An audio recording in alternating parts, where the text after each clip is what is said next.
Hello. Hello. Hello. I'm back with Ben Shalom. He's all smiles. All smiles. Dr. Teeth. He's all smiles. Good to have you back, Ben. Ben, Yeah. what's going on with you and Eddie Hearn? I'm hearing that you're on the phone all the time, like turning to bezies. Yeah, I know. I mean, all of this holding hand stuff, I it's know. going too I might far. be holding his hand. You might be holding Frank's hand in a bit. No, definitely not. Together, No, happily ever after. no. I don't know. Obviously, when you're trying to make a big fight, you have to talk a lot, and then other things lead to other things and potential other fights. And to be fair, listen, he could change in a week's time. He'll be back to calling me a wanker. You I don't doubt know. it. You never know. But to be fair to him, I sense that he's. I have to say, I sense that he's reached a stage in life. What are you trying to say about us oldies? I'm not saying old. I'm saying maturity. No, I don't know. I sense that he just. I sense that he just It's business. business and he's not very emotional about it. So and fair play to him because I do think maybe the Riyadh season and the thing is just like Mellowed everyone out. yeah, I think so. Well, it would Nearly though, everyone. wouldn't it? Well, yeah, but it would do though, wouldn't it? Because one thing that obviously can get in the way is like the financial side of stuff. Yeah. So when that's kind of mopped up, Yeah. it makes things a lot easier because you haven't got to think about that anymore. Saying that, there's still all the finances that we've been discussing on. I just sometimes as well. I do think if you're here long enough, Yeah. and the fighters get to a certain stage, then it's hard to ignore you. Obviously, when you're first coming in the game, it's like kill the what's the saying? Kill the baby in the cradle or whatever it is. And I think we're out the cradle, and I think we're building, and we've got the fighters now, and we've got the shows, and we're putting on consistently. And then the fights have to happen, and then you have to talk. But I have to say, no, it's I didn't expect it. It's good for our business and for their business, and 2025 looks good. It's not just Eubank Ben that we're discussing, and there's plenty of other fights, and yeah, hopefully it just makes things easier. I get it that it's still in discussion, so you can't obviously disclose anything on that because it's still in discussions. But I always speak from the fans' point of view, Ben, and it seems so frustrating. Like the back and forth, it's like you're not worth this, I'm worth more than that, and then it's like how do you get the children together, bang their heads together, and say, do you want to fight or not? The price that's on the line is going to supersede percentages because if it wasn't going to be made in this arena, you'd be getting paid a lot less. Now, please correct me if I'm wrong because I'm just a fan after all.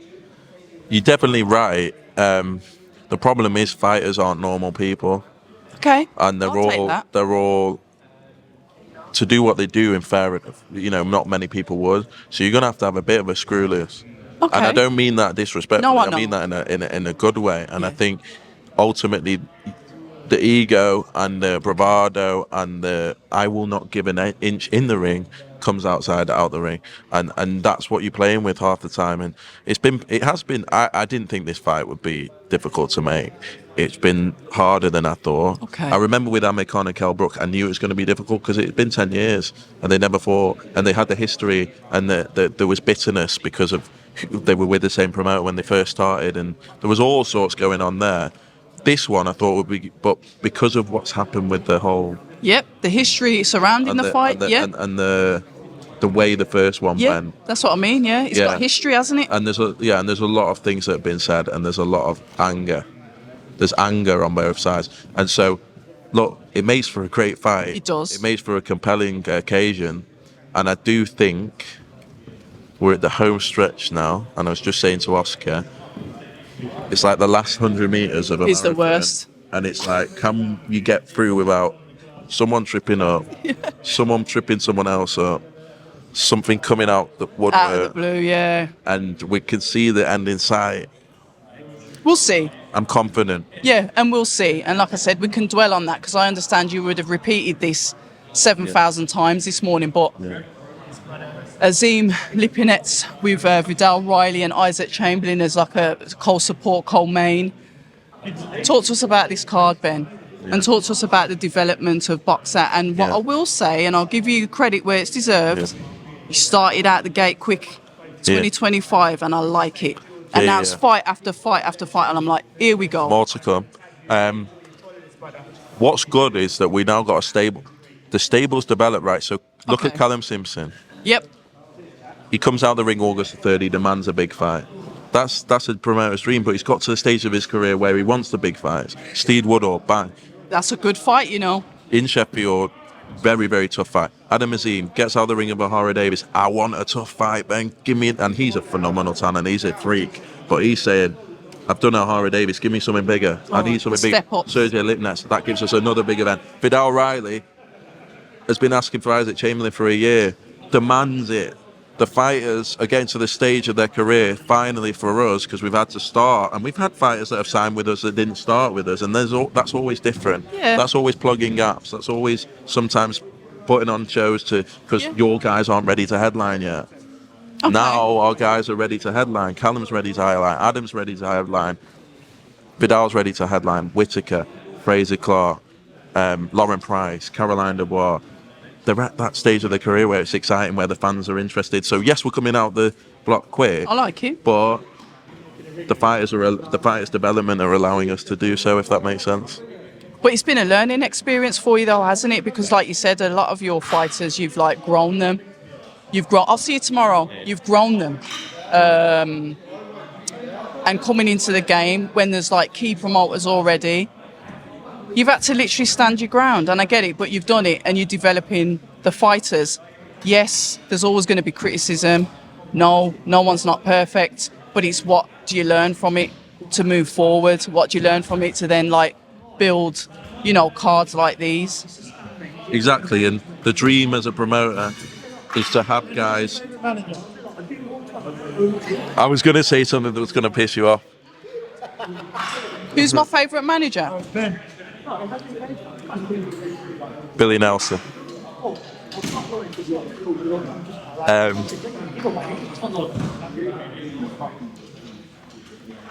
We were always the underdogs, and we still are, but our fighters were as well.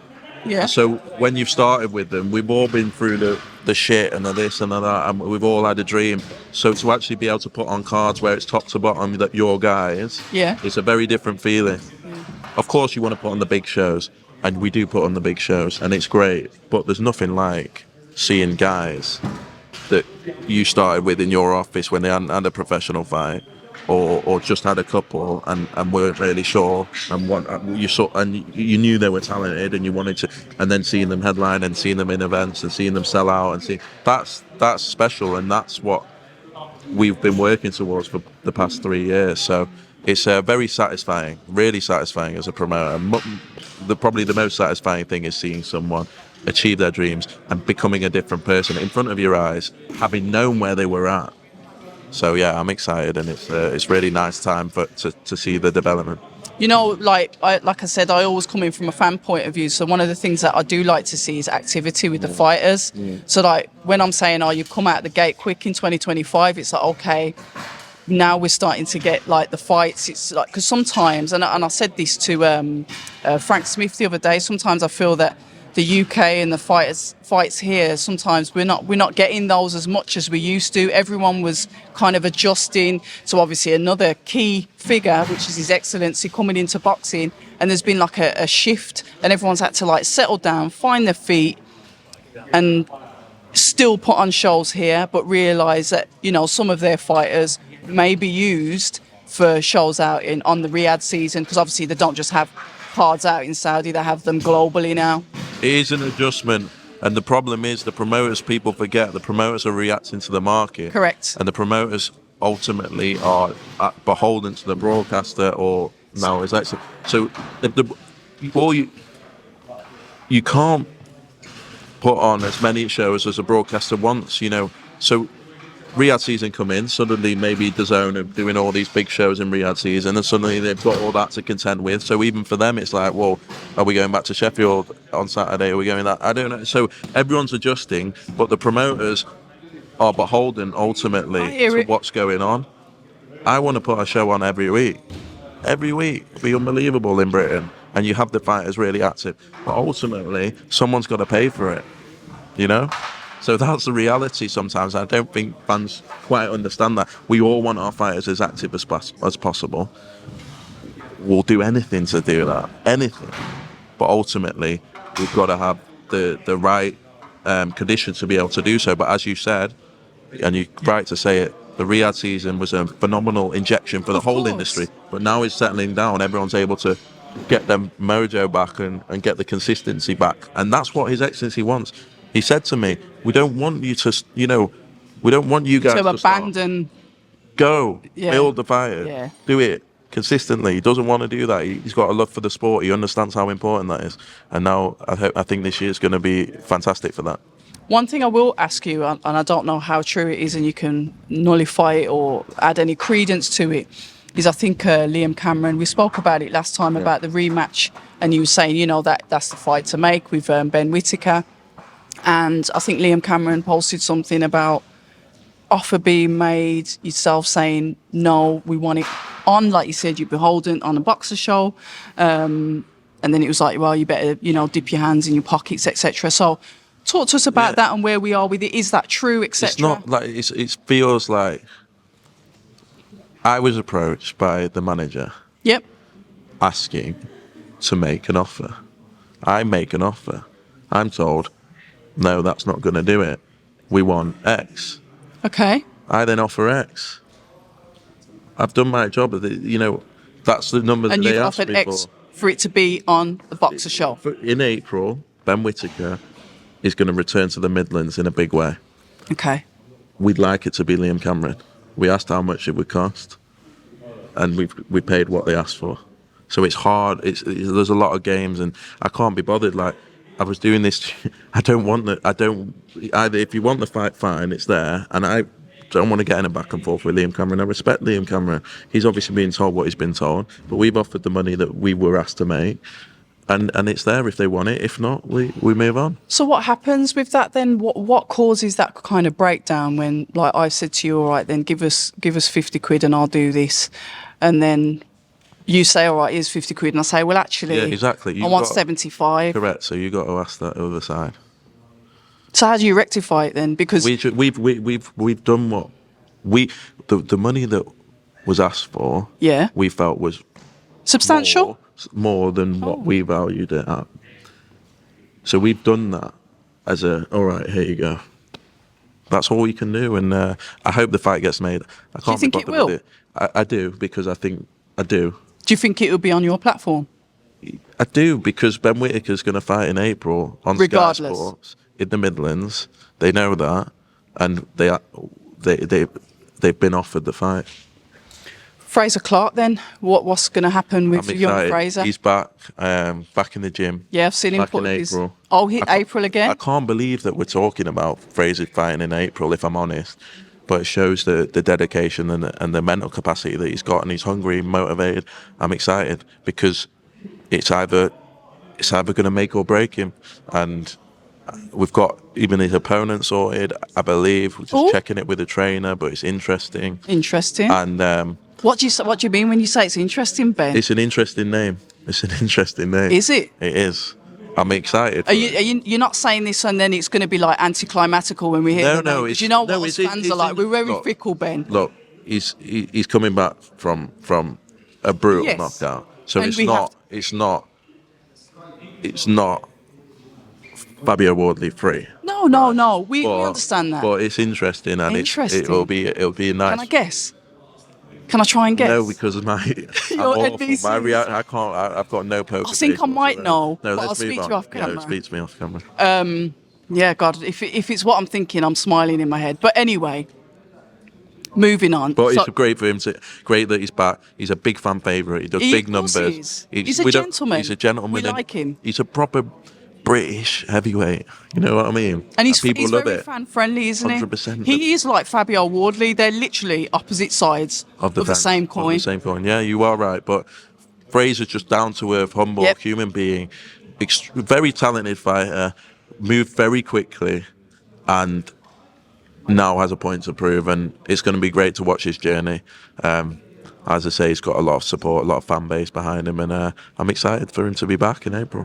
Lucas Rollrig, a fighter that said, you know what, I don't really want to do the 4-year cycle on GB. You know, I'm going to turn pro.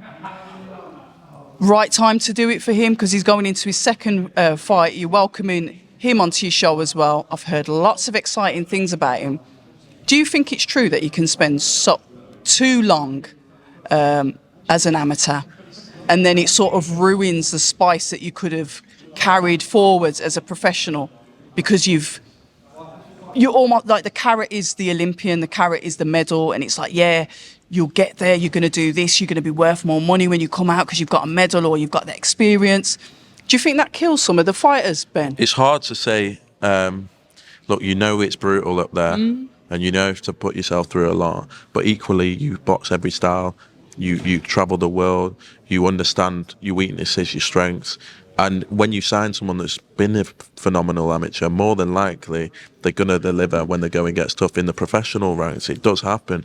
However, you look at people like Azim, who have just come straight through, and he's ready to go. And so I think you can stay in there too long. You can. I suppose it's like that with anything, really, isn't it? But with Rob McCracken and what they do and the setup that they've got there, they produce some phenomenal fighters, and you're grateful that they've had that experience, and you actually can move them faster, and they're ready to go, and they know, as I say, knowing every style, knowing every fight, it gives you confidence. You know, everyone says they've got the next big thing, but when you've got someone that's been there and done it and proven it, it does tick a lot of boxes, but it's not for everyone. I do agree with that. I definitely do agree it's not for everyone. Lauren Price and Natasha Jonas. Yeah. You know, when you chose a location, Yeah. was that a bit of was that a bit of a talking point? Because some people might say, okay, is this a farewell for Natasha? Should it have been in Liverpool? Could we have possibly done, like, you know what you did with Callum Simpson when you gave him like his little, you know, his football thing? And Look, we've been Natasha's last 2 fights have been in Liverpool. oh, yeah, Lauren's they last haven't, fight has been in Cardiff. I don't think it's a farewell for Natasha. I think her and Joe Gallagher are extremely confident with the fight. For us, if I'm honest, we've been trying to get Royal Albert Hall for 2.5 years. Oh, okay. To try and get them to accept anything. I love the venue. The Okay. team loves the venue. It's a phenomenal, So it's for the prestigious culture. venue. It's for boxing, and we couldn't get them to. Frank used to do shows there, and they were like, "No more boxing." We had to give them something special. Fair This is enough. very special, and this will be a massive night for women's boxing. It didn't have the year that for me that it should have had last year. The year 2 years before was phenomenal. We're going to make sure this year's a massive year for women's boxing. That show is going to be phenomenal, and it's such a great venue, the perfect venue for a fight like that. You got two of our very best that have achieved so much, Yep. trailblazers, MBEs, gold medals, Olympians, multiple world champions. In an arena like that, it's going to be seen by more than just boxing fans, and that night will be one for the calendar. Something very different as well, and some big fights to announce on it. What is it with yourself and the interest and the investment into women's boxing? Because that's something, like I said, it's something that's a niche to yourself, something that you are known for, and to do that in a male-dominated sport, you know, some of the fans are, oh, I'm not interested. This is not me, by the way, because I am. I'm not interested in female boxing. You know, we don't want to see it, blah, blah, blah. But you've pushed it. You know, you've literally said, you know what, I want to do this. What is it with yourself, with the support of the females in boxing? It's a good question, but I'll try and ask those. it's a good question, but if it wasn't entertaining, They are entertaining? If it wasn't entertaining, I wouldn't. Yeah.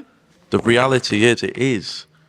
And every time it delivers, like most of the female fights that we do deliver, they all want to fight each other. There's no politics. There's no messing around. It's Okay. 2-minute rounds. So there's that side of it. And then there's the reality of women's boxing doing well helps the whole sport. It shows how established boxing is. If women's boxing thriving, then boxing is thriving. I think it's absolutely necessary. Remember the days where, and even still, boxing is viewed as sometimes intimidating, masculine, and maybe a bit dirty. I don't know with some of the divas you got in there though. True, but from the outside, it is. Sorry, fighters. It is though, because it's like I'm talking like the fan. No, I bases. hear what you mean. And that means sometimes we can't get the sponsors that we want. Okay. That means sometimes the right broadcasters won't come involved. We've not seen the BBC in boxing for years and years. Why is that? You know. Okay. And so there's a bigger picture involved, but it's also phenomenal entertainment. And some of the journeys that we've been on with Savannah Marshall and Natasha Jonas, and now Lauren and Caroline coming through, and bringing Clarissa Shields over as well. It's been unbelievable. Alicia Baumgardner with Michaela Mayer. Yeah, Michaela's been fantastic for us on our shows. It's been brilliant. So for me, it's a great sport, and there's not many sports as well that rate as high as the men's. Michaela Mayer against Natasha Jonas beat multiple men's fights last year in ratings. You're not getting a women's football match doing that. Okay. That shows. I don't know. You're not. Okay. It's not comparable. There's not many sports where it is. In boxing, it is, and I think it's important. But I also think it deserves it. There's some massive fights to be made, and March 7th will do phenomenal numbers. Yeah, I think Michaela Mayer and Sandy Ryan, I think that went down as the overall highest. ESPN put out the figures for that. Obviously, there was a drama behind it, and fingers crossed, hopefully, that's a rematch that we're going to see. When we talk about female sport pushing forward, you said you've got a couple of tricks up your sleeve, or a couple of things to pull out of that magic hat of yours. Is there anything that you can let us know, like now, like for March you? 7th. Whatever, whenever, April, March. We've got a couple of new signings, and we've got What weights? No, because you know everyone knows what's going on. Everyone knows the fighters. I A don't. couple of new signings, and we've got a couple of big announcements for the March 7th card. Caroline, Lauren, Fran are all getting to a stage where they want to be fighting for world titles. Savannah. Oh, Savannah's coming back? Savannah is this talk. And so I'm looking forward to potentially that. I still think the Clarissa fight at 168, 3-minute rounds is the fight to make in women's boxing. So I'd like to see that this year. I think we could see it. I think we will see it this year. Nice. So there's a lot going on. And for us, it's like Savannah and Natasha and Katie Taylor, these are phenomenal statures that held the sport up. But we've got to be careful that we don't let them retire, and we've not got Caroline and Lauren to that level. And so I'd like to see them two fight each that's other. going to be a huge focus. Look, they're going to fight everyone. They will. Yeah. Look, both of them are going to be multi-weight. They're going to be competing. Yes. For who is the face of women's boxing. Imagine. They will be competing. Lauren. I like that everything fight a lot. It's going to be a while because I at the moment understand. Caroline's fighting at 135. But those two are going to, I know how competitive they are, even in my own stable. Those two are competing already as to who is the face We like it. of women's boxing. And We like it. And they both have phenomenal careers ahead of them. When's Carissa back out? Clarissa, I think No, she's... Carissa. right. So Yeah, sorry. Caris had a couple personal issues last year. Okay. That I'm sure she'll talk about when she feels ready. Yep. So she's just getting herself back in the swing of things, and we'll see her back this year. But it was a tough time for her last year. She's a phenomenal talent and will be a fantastic professional. But you're right, sometimes in boxing, if you can't, it's such a dangerous sport that if something's going on in your life and you're not 100%, you better take a step back. Yeah, because it could be lights out. Correct. So she needed a bit of time, but she'll be back this year. Speaking of a little time, I've got to wrap up. I want to speak to you again tomorrow. Yeah. I think I'm going to get let's do that. I think I'm going to get a double. Yeah. Double Do it Ben. tomorrow. Yeah. Double dose of Ben. Good that you come into boxer press conference back to back. It is, isn't it? Impressive. He's spoiling us. could. Might even turn up on Saturday. Who knows? But those of you, thank you to Ben. Subscribe, all the good stuff to the channel. And yeah, I think we'll do this. We'll continue this because there's a couple of other things I want to ask. All right, cool. All right. Take it easy. Cheers. Thank you. People say I'm toxic, and honestly, I don't care.